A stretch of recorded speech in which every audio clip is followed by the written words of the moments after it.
Bismillahirrahmanirrahim. Assalamualaikum warahmatullahi wabarakatuh. Kembali lagi di YouTube channel Irawan Media.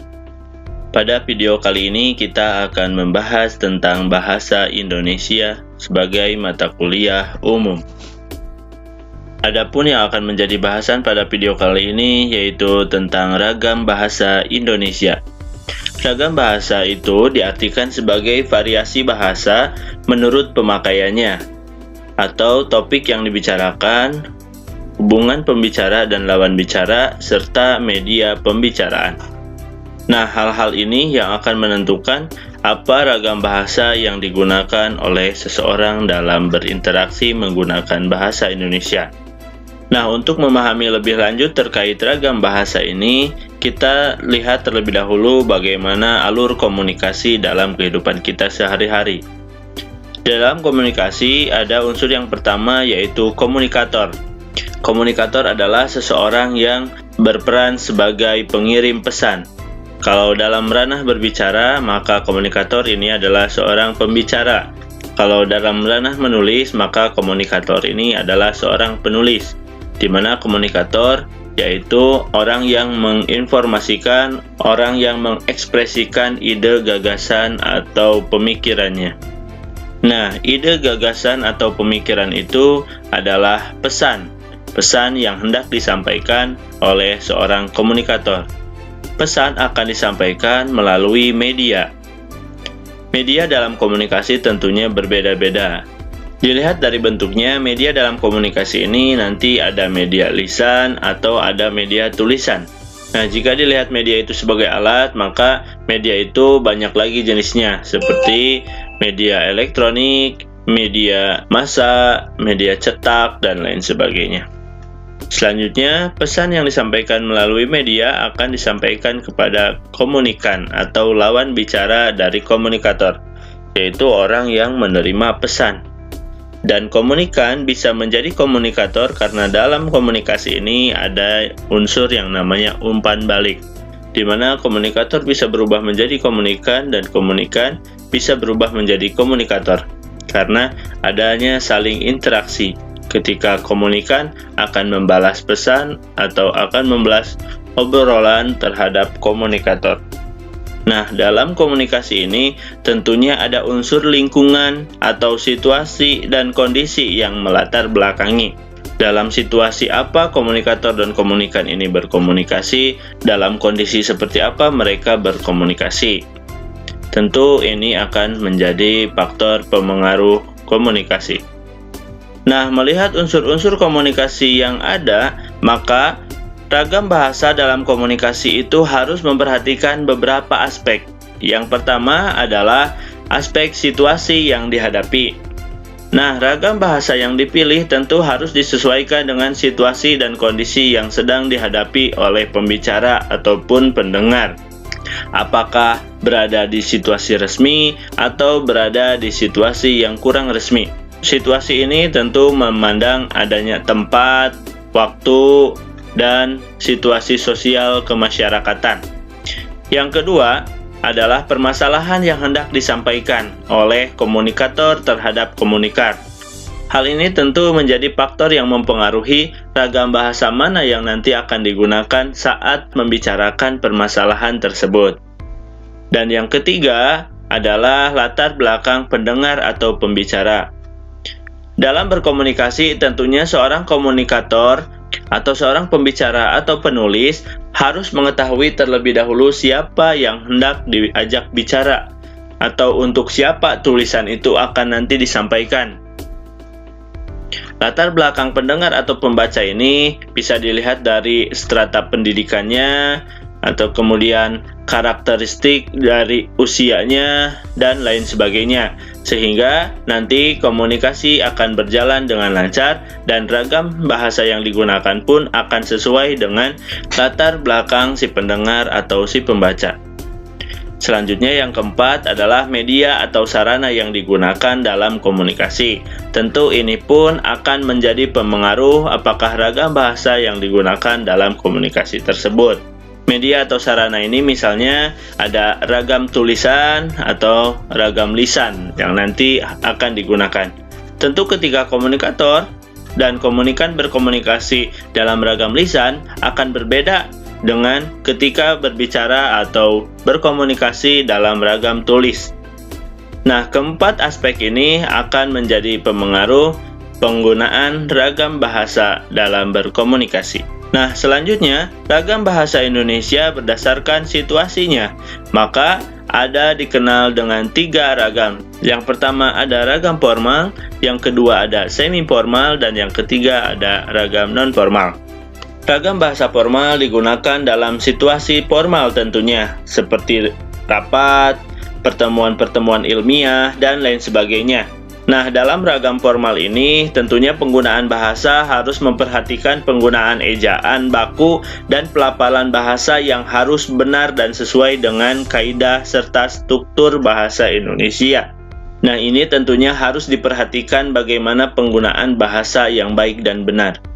Selanjutnya, ragam semi formal ini digunakan mungkin di situasi yang formal, tetapi saat situasi formal itu membutuhkan adanya pencairan suasana sehingga si pembicara memilih beralih dari yang tadinya ragam formal menjadi yang semi formal, di mana penggunaan bahasa itu tetap menggunakan bahasa baku dan pelafalannya benar, namun ada pencampuran dengan bahasa keseharian yang lebih akrab. Nah, selanjutnya bahasa non formal adalah bahasa yang digunakan tentu dalam situasi yang tidak formal, di mana dalam pembicaraan atau penulisannya tidak terlalu memperhatikan kebakuan ejaan dan pelafalan. Yang terpenting dari komunikasi itu, para partisipannya bisa memahami apa yang dikomunikasikan. Bahkan dalam ragam non-formal ini, mereka sering sekali menggunakan bahasa-bahasa yang kurang baik, bahkan jauh dari yang namanya bahasa yang benar. Nah, selanjutnya, bagaimana kita membedakan situasi formal, semi formal, dan non formal? Nah, yang pertama, kita harus tahu dulu pokok permasalahan yang sedang dibahasnya itu seperti apa. Ketika pokok permasalahan yang sedang dibicarakan itu penting dan terkait dengan hal-hal yang formal, maka ragam bahasa yang harus digunakan tentunya harus menggunakan ragam formal. Contohnya, permasalahan tentang kenegaraan, permasalahan tentang bisnis, permasalahan tentang perusahaan, permasalahan tentang pendidikan, dan lain sebagainya. Itu bisa menjadi pertimbangan apakah kita harus menggunakan ragam formal ataupun tidak formal. Yang kedua, hubungan antara pembicara dengan pendengar tersebut. Nah, jika hubungan pembicara dengan pendengar ini dalam situasi akrab, maka tentu saja penggunaan bahasa mungkin akan mengedepankan bahasa non-formal. Namun jika hubungan pembicara dengan pendengar ini misalnya atasan dan bawahan atau baru sekali bertemu, maka hal ini pasti yang digunakan adalah ragam formal ataupun ragam semi formal. Dan yang ketiga adalah medium atau media bahasa yang digunakan, lisan atau tulis. Nah, ini pun akan menjadi pengaruh dan menentukan apakah ragam bahasa yang kita gunakan. Yang keempat, area atau lingkungan pembicaraan yang terjadi. Kita harus peka, kita harus menyadari di mana kita sedang berbicara. Di lingkungan apa? Apakah di lingkungan pendidikan misalnya? Ataukah di lingkungan perusahaan? Di taman? Atau di terminal? Di pasar? Hal ini tentu akan menjadi pertimbangan apakah kita harus menggunakan bahasa formal ataupun bahasa non-formal, bahkan semi-formal. Dan yang kelima, tentu adalah situasi ketika pembicaraan tersebut berlangsung.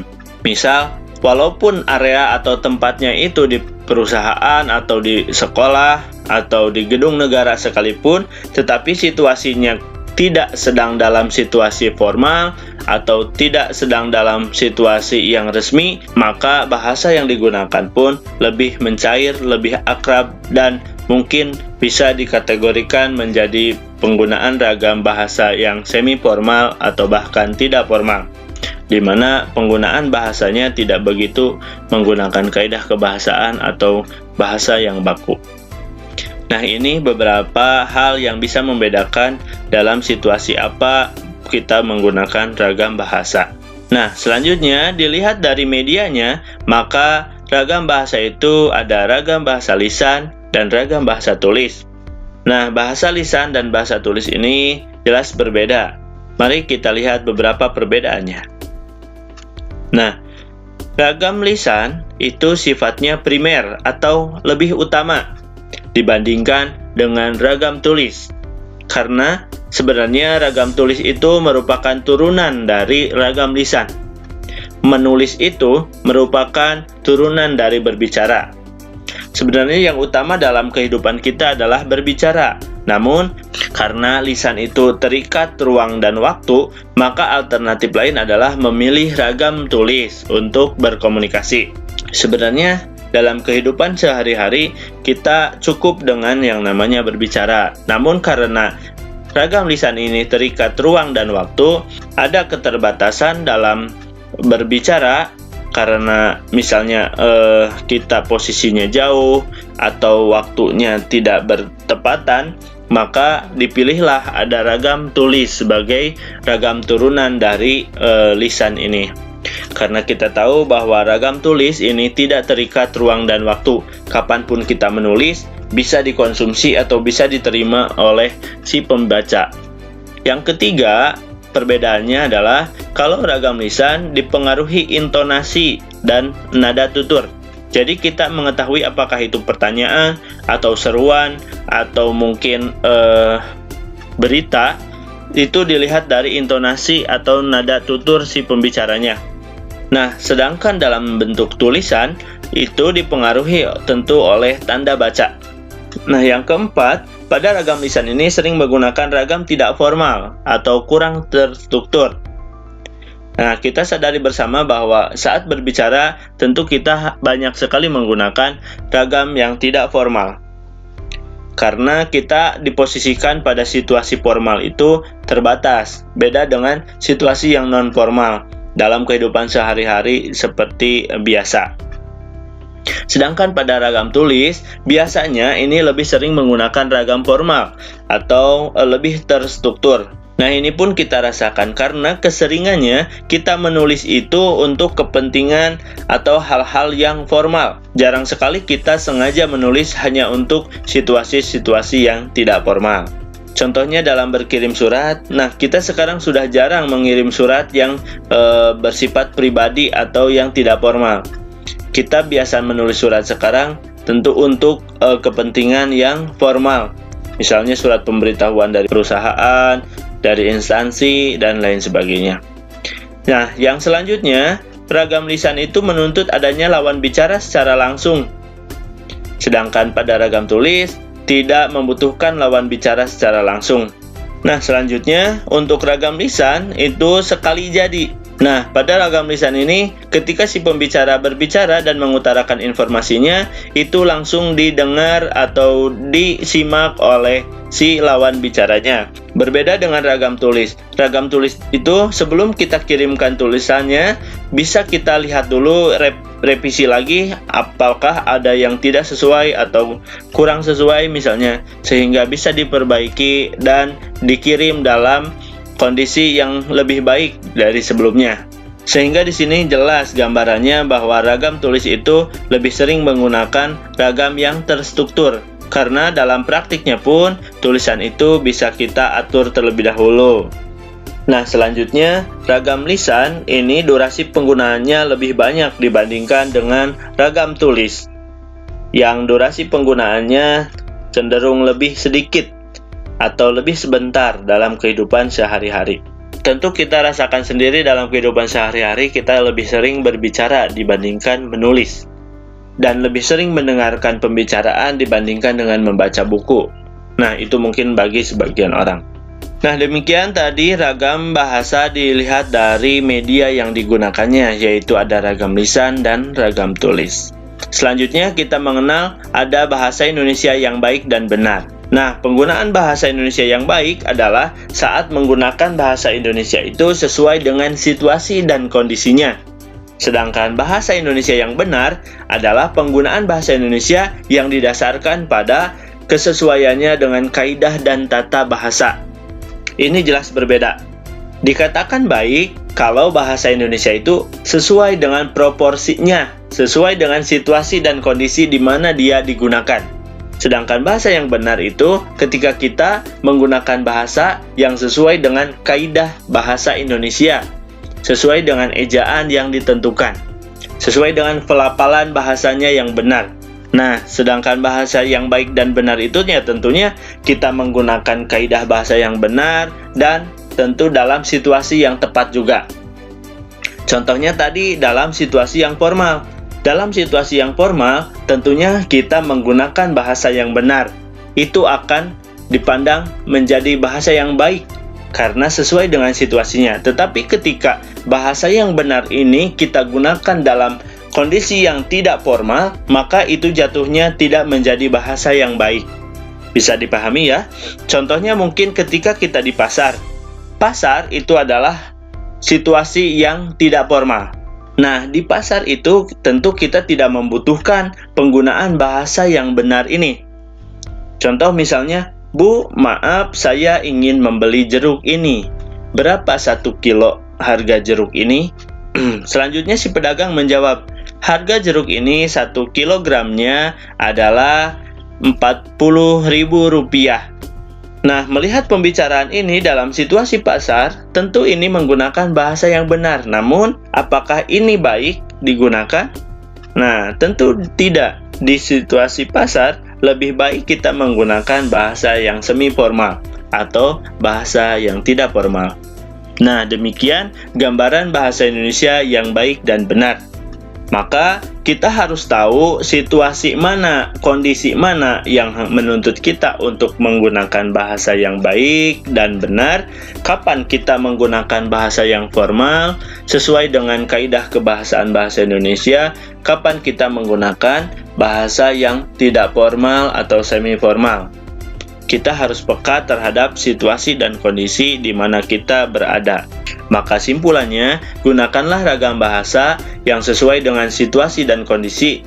Dan yang terpenting, apa yang kita bicarakan itu dapat dipahami oleh lawan bicara kita.